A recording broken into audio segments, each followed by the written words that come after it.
labas muna tayo guys. Titingnan natin kung malalim na yung marami-rami na ba yung tubig na pinadaloy ko sa pispan kasi naglilinis ako kanina eh. Papalitan ko ng bagong tubig. Ayan. Yun o.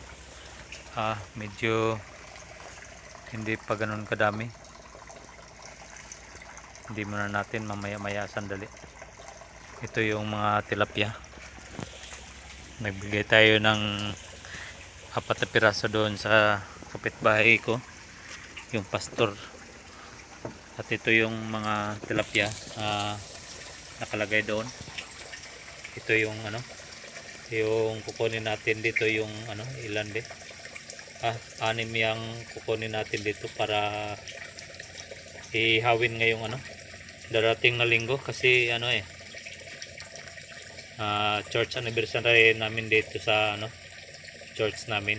So napagkasunduan ng mga members na sa dagat mag-celebrate ng church anniversary.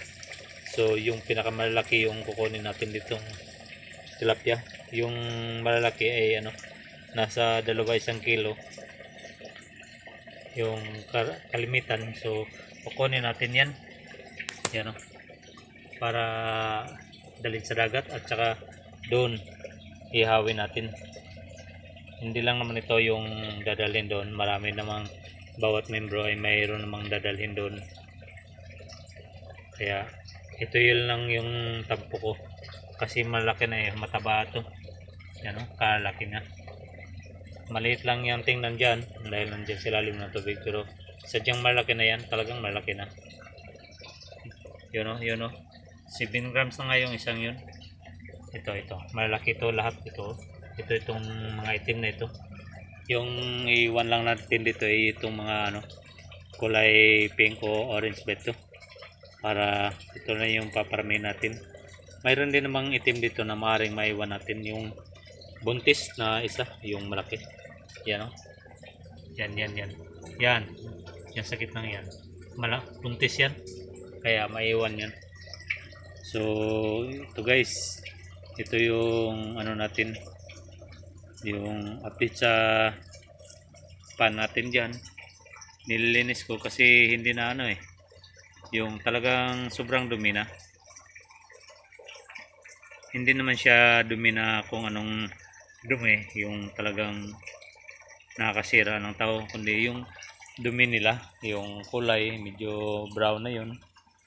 Tapos hindi lang brown, gawa ng algae, kulay green na rin yun.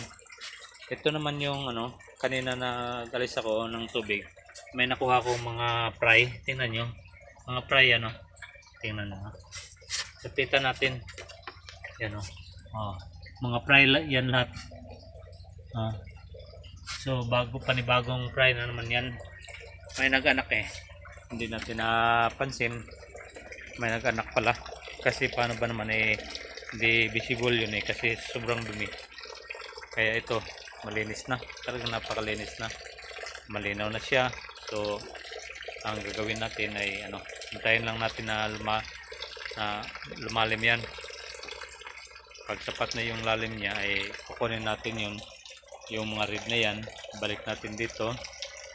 Tapos yung malalaking itim na yan ay dyan lang iwan natin para hindi tayo mahirapan pag ngayong linggo sa pagkuha niyan.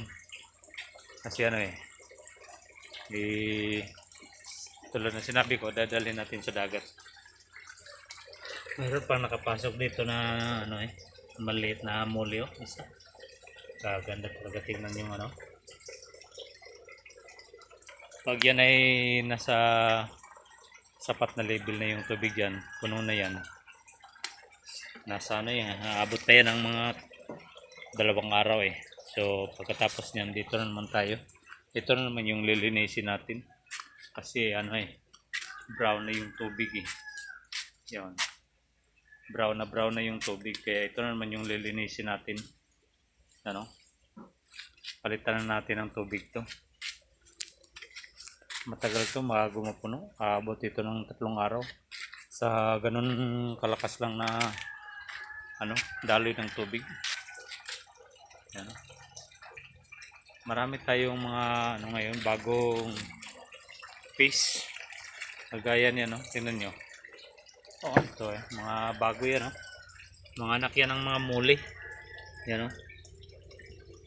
Yung mga laki na yan, mix yan. Second batch at saka third batch. Nahalo na yung third batch diyan. Yan yung napakaliliit na yan, yung medyo malaki na white na yan, second batch yan. Yung first batch na anak ng muli yan, no? Yan, yung white na yan. Yung iba ay ano, camouflage yung ano, yan, no? Yan yung mga first batch. Mayroon pa yan dito sa kabila. Halo-halo na sila. Hindi naman sila inaano ng mga koi. Yung mga koi naman ay imbes na diyang mabait. So yan, oh. Dumami ng dumami yung muli natin. Okay lang. Maganda rin naman sila tingnan dyan pag dumami. Ito, nandito pa yung ibang ano yung third batch. Third batch ng mga muli, oh. Yan, marami pa dyan, oh. Maliit kasi yan yung kaya nakadaan sila dyan sa ilalim sa net na yan papunta dito sa kabila. So yan guys, yun muna ang update natin ngayon sa ating mga pan. Magandang araw sa inyong lahat. Paki-like na lang at please paki-subscribe na rin sa ating YouTube channel na Kuya's Backyard Farming at iba pa. Thank you and God bless you all.